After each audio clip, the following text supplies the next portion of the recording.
Police এবং প্রশাসন ভাইদেরকে বলবো, আপনারা বেনজির হয়েন না, আপনারা হারুন হয়েন না। আপনারা রেফারির ভূমিকা রাখবেন, আম্পায়ারের ভূমিকা রাখবেন। আপনারা নিজেরা খেলোয়াড় হইতে আসেন না।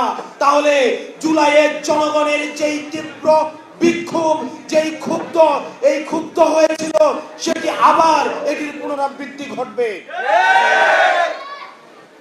আমরা দেখেছি লটারির মাধ্যমে, একটা কন্ট্রোলড লটারির মাধ্যমে ডিসিএসপি নিয়োগ করা হয়েছে মধ্যরাতে। এই মধ্যরাতে যারা ডিসিএসপি নিয়োগ হয়েছে, আমরা তাদের আচরণকে সন্দেহজনক মনে করি।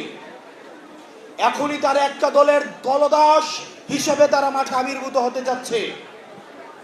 নির্বাচন কমিশনকে বলবো, এই এসপিডিসি এবং ওসি ইউনু সহ যারা এই পক্ষপাত দুষ্ট আচরণ করে এখন থেকে শুরু করেছে, তাদের বিরুদ্ধে যথাযথভাবে ব্যবস্থা নিতে হবে।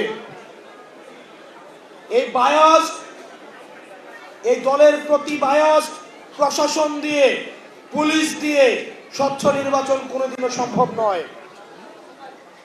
প্রশাসন এবং পুলিশ অবশ্যই বাংলাদেশপন্থী হতে হবে। আপনারা জুলাইয়ে আপনাদের সহকর্মীদের নিদারুণ পরিণতির কথা আপনারা ভুলে যায়েন না। আপনারা বাংলাদেশপন্থী থাকুন। আপনাদের কোনো দল হওয়া উচিত না।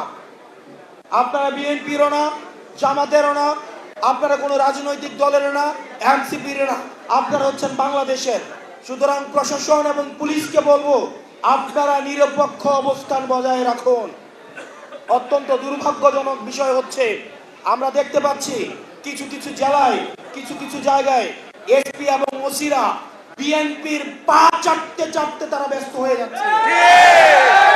বিএনপির প্রার্থীদের সুনজরে পড়ার জন্য তারা ব্যস্ত হয়ে যাচ্ছে।